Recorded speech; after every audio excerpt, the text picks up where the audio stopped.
சிக்கிட்டாங்க, நல்லா சிக்கிட்டாங்க.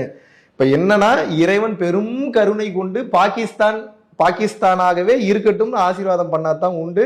அப்படி இல்லாட்டினா என்னுடைய பர்சனல் கருத்து எனக்கு என்ன தோணுது அப்படின்னா, பாகிஸ்தான் இனி ஒரு நாடாக இருக்காது. எனக்கு தெரிஞ்சு குறைந்தது 2 நாடுகளாக பிரிக்கப்படும் எனக்கு தோணுது. பாப்போம் இறைவன் என்ன சொல்றாருன்னு தெரியல. இவ்வளவு தூரம் அவங்க பண்ண மிகப்பெரிய தவறான கால்குலேஷன். சைனா பின்னாடி நிக்கும்னு நினைச்சாங்க.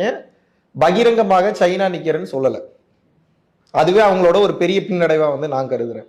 ரெண்டாவது, டர்க்கி பெரிய லெவல்ல சப்போர்ட் பண்ணுனாங்க. பெரிய லெவல்ல டர்க்கியும் சப்போர்ட் பண்ணல. ஏன்னா டர்க்கி சப்போர்ட் பண்ணுதுன்னு சொன்னோன்னே நம்ம ஆளுங்க தெளிவா போய் கிரீஸை சப்போர்ட்டுக்கு கூப்பிட்டு வந்துட்டாங்க. ஏன்னா டர்க்கியும் கிரீஸும் 7ஆம் பொருத்தம்.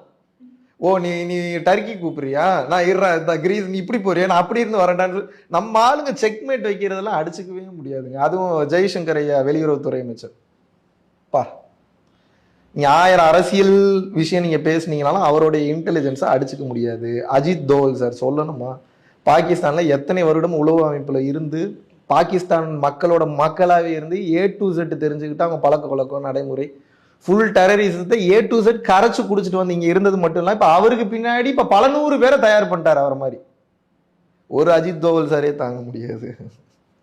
போதா குறைக்கு இப்ப அமித்ஷா சார் வேற, இப்ப மோடி சார் வேற. இப்ப எப்படி இருக்கும் இது? Ultimate combo. சிக்கிட்டாங்க, நல்லா சிக்கிட்டாங்க. இப்ப என்னன்னா, இறைவன் பெரும் கருணை கொண்டு பாகிஸ்தானாகவே இருக்கட்டும்னு ஆசீர்வாதம் பண்ணாதான் உண்டு.